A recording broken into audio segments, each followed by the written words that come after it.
Hi friends, நம்ம இன்னைக்கு என்ன பார்க்க போகிறோன்னா நம்ம தோட்டத்தை அறுவடை தான். வாங்க ஃபஸ்ட்டு தக்காளி பழம் பறிக்கலாம். நல்லா செக்க செவேன்னு பழுத்து கிடக்குது. தக்காளியை ஒன்று ஒன்றா பறித்து எடுத்துக்கலாம்.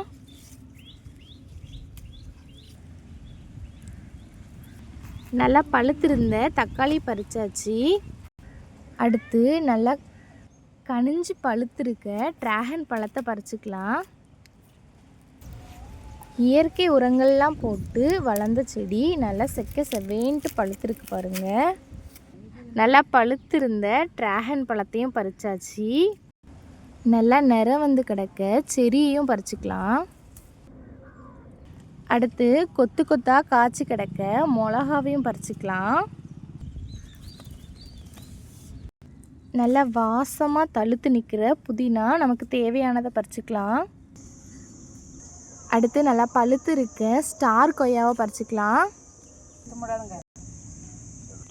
ரொம்ப நாளைக்கு அப்புறம் நம்ம தோட்டத்தில் நல்ல ஒரு அறுவடை பண்ணி முடிச்சாச்சு. ஓகே ஃப்ரெண்ட்ஸ், இந்த வீடியோ உங்களுக்கு பிடிச்சிருந்தா லைக் பண்ணுங்கள், ஷேர் பண்ணுங்கள், சப்ஸ்கிரைப் பண்ணுங்கள். Bye friends.